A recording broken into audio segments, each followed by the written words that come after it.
All right, let's tackle one of the biggest, deepest questions there is. Do we actually have free will? I mean, it sounds simple, but this is a question that has tied some of the smartest people in history, scientists, philosophers, you name it, in knots for literally centuries. Just think about it for a second. Right now, you're watching this. Did you choose to click on it? Was that a conscious decision you just made? Or was it just the last domino to fall in a chain reaction that started billions of years ago? It's a surprisingly personal question, and the answer? Well, it's anything but simple. So here's our game plan. First, we'll break down the basic problem. Then we're going to look at the universe on rails, the scientific case against free will. After that, we'll see how quantum physics throws a huge wrench in the works. Then we'll pivot to a completely different view from ancient spirituality, and finally, we'll bring it all back to what this means for you and me. Okay, so let's set the stage. On the surface, the whole idea of free will feels, well, kind of obvious, right? I mean, the definition is as straightforward as it gets. It's just the ability to pick between different options. You choose what to eat for breakfast, what show to watch. Seems easy enough. But is that choice really yours? Everything in our day-to-day lives just screams that we're in the driver's seat. Of course we make our own decisions. And yet, some of the greatest scientific minds ever, people like Albert Einstein, have argued that free will is nothing more than a stubborn illusion.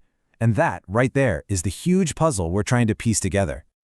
All right, let's get into the scientific argument against free will. This comes straight from classical physics, and it's this idea that we live in a deterministic universe, basically a universe on rails. So here's how that works. Let's use an example. Say you choose chocolate ice cream. Okay, according to this view, that choice was caused by certain neurons firing in your brain, and those neurons only fired because of other physical events that came before them.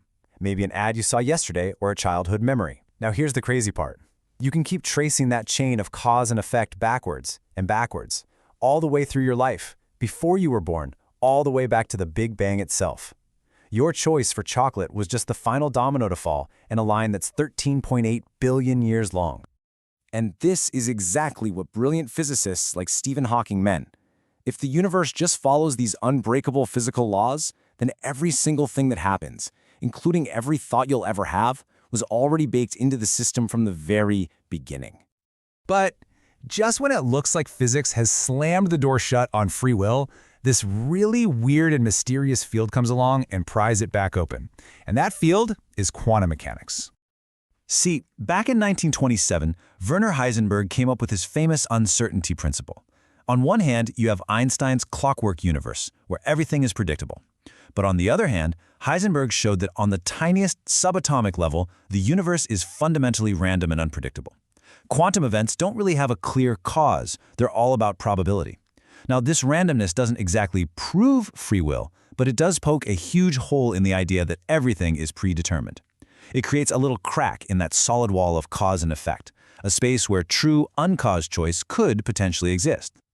So while physicists are arguing about the fundamentals, psychology kind of offers a middle ground. It looks at how we actually experience choice, and what it finds is, well, it's complicated. The idea is, yeah, we probably have some real ability to choose, but that ability is constantly getting pushed around by our own biases. Think about confirmation bias, our tendency to only look for info that proves what we already think.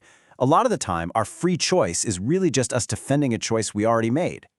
And if you need any proof of just how easily influenced we are, all you have to do is follow the money. $1 trillion. That is how much is spent on advertising around the world in just 1 year. It's a massive collective bet that our so-called free choices can be nudged, shaped, and ultimately sold. No wonder modern science is still so split on this. Okay, now we're going to shift gears completely. We're leaving the world of modern science and diving into the ancient wisdom of the Vedic scriptures, like the Bhagavad Gita, and they offer a totally different way of looking at free will. So where does free will even come from? Science says it's a product of the physical brain. It's all about neurons firing. But the Vedic tradition says, nope, free will doesn't come from matter at all. It comes from the soul, the Atma, which is seen as our real, conscious self, totally separate from the physical body. The brain is just the computer, the soul is the user making the choices. From this point of view, free will isn't something we have, it's part of what we are.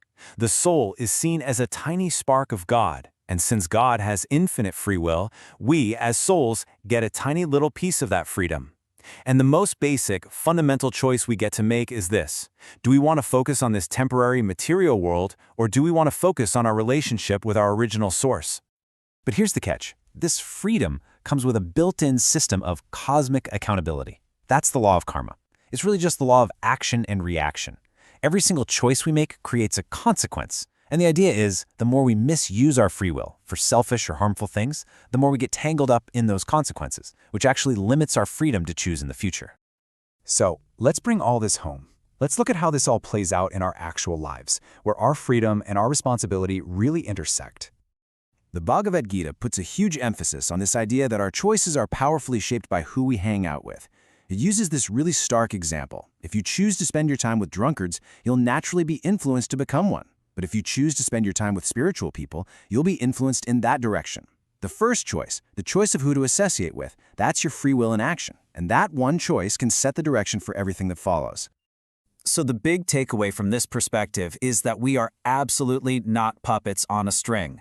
We've been given this incredible gift of free will, but that gift comes with a huge amount of responsibility. We can use it to grow and become better, or we can misuse it and get tangled up. The choice, and all the consequences that come with it, are ours. So, to wrap this all up, here are the three major views we've covered. You have determinism from classical physics, which says free will is basically an illusion. You have the uncertainty from quantum physics, which cracks the door open and says, hey, it's possible. And then you have the view of responsibility from the Vedic scriptures, which says free will is a real, tiny power that comes with massive consequences. Which brings us right back to you. Because in the end, whether our free will is an illusion, a quantum blip, or a spiritual gift, we all live our lives as if our choices matter. So the real question isn't just, do we have free will? But maybe it's this. Knowing all of this, how are you going to use it?